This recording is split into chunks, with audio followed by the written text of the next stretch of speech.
Hey, sales pros. I wanted to talk to you guys today about the two primary things that drive the customer's buying decision.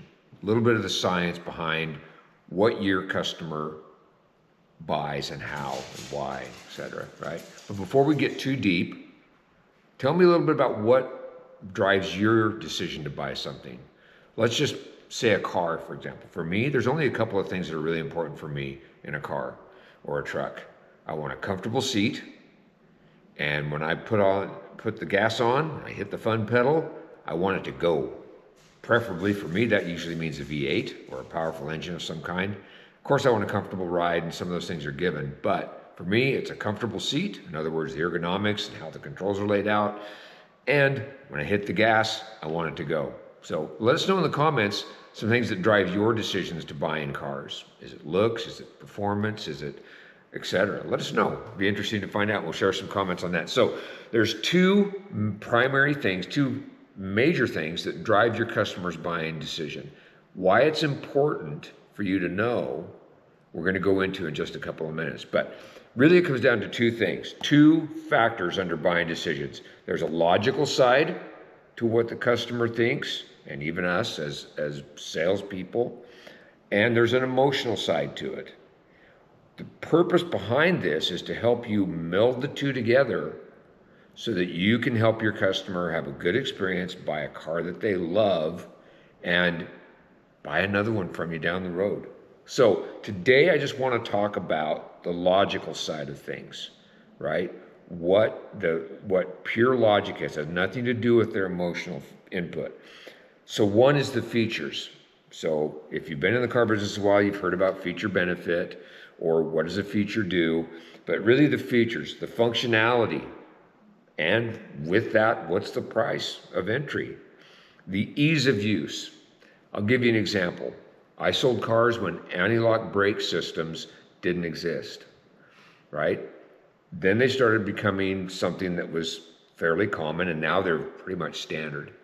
But if you couldn't explain what those brakes did, there was no value, right? So in other words, when the customer was in a problem situation, panic stop, they didn't have to try to pump their brakes, control the slide. In other words, they didn't just jam on the brakes and slide into something. The brakes actually did that for you. It basically made it a safer way to stop, right? Beyond the driver's control, own personal driving experience level, right? So that had a price, right? But the benefit obviously outweighed the price because now it's pretty much standard on a car, right? So it's a safe feature. It's something that's definitely worth the price of admission. So for the customer, what kind of feature is it? Is it functional? Is it good price? Is it easy to use? The cost and value, or cost versus value, right? So the product cost, what is it going to cost me? The overall price of the vehicle, the feature, and then how much value does it provide? So here's where I think is kind of funny. I want to give you a little tickler into how the emotional side works.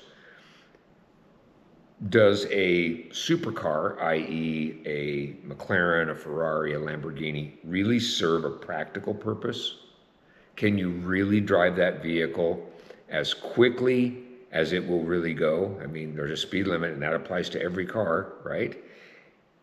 Is it really a value to someone? Well, for the right person, it's an emotional connection, right? It's a statement vehicle, but does it really warrant $250,000 or more dollars to get you to the same place that a less expensive vehicle or a common everyday car will get you there? Probably not. But what is the cost, price of entry, versus how much value that represents? Brand reputation. How credible is a brand? I can remember when Hyundai first came to the United States, and man, they did not have a good reputation at all. Toyotas, when they first came to the US, way back, way before I was selling cars, they were just considered an import and didn't particularly have a reliability factor. Now, a vehicle like a Toyota or a Honda, they have decades of reliability reputation. And even sometimes when they don't have some reliable products within their product line, that overall reputation helps them get over that.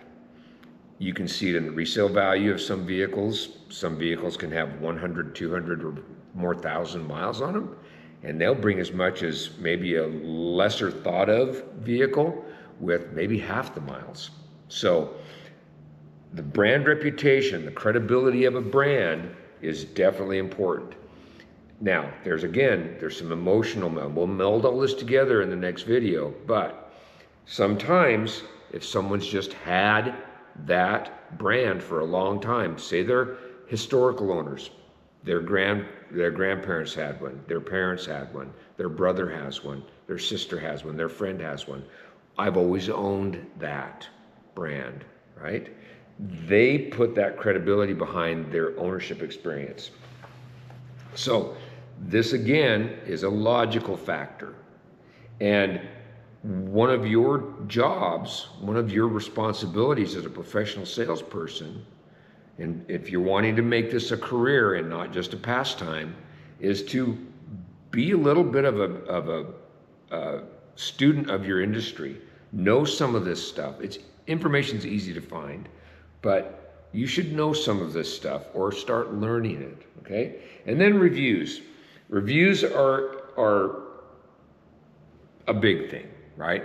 There's all kinds of reviews out there, from third-party, unsolicited, YouTube reviews of products, subjective reviews, professional reviews, say online auto magazines, printed magazines. But what do other people say about your product or a product? Now, if you're in a new car dealership and you can sell new and used both, you should know a little bit about the used cars too, right? What makes that car popular? Well, maybe what doesn't make it popular. But what are other people saying about either the used products you have or your new products? Be aware of that, because you don't want to look incompetent when somebody comes in and goes, well, I just read where, or I just saw that. Keep that in mind. That review is something you should be at least familiar with. Don't get caught blindsided on these types of things, okay? So as you're going through these things, logical. So this week we're talking about logical versus emotional, which we'll get into emotional next week. So the features, the cost, and versus the value of what you get. The brand reputation. What kind of reputation does that used car you have? Or what about your reputation as the brand you're selling? And then reviews. What are other people saying about your product? These are all logical factors that go into a customer's buying process. Again, I hope to see what drives your buying process, what things are important to you, say, for example, on a car, a motorcycle, an RV, and let's share and see what that looks like. It'll be an interesting exercise. I think you'll be surprised what maybe drives you to buy a car. See you next time.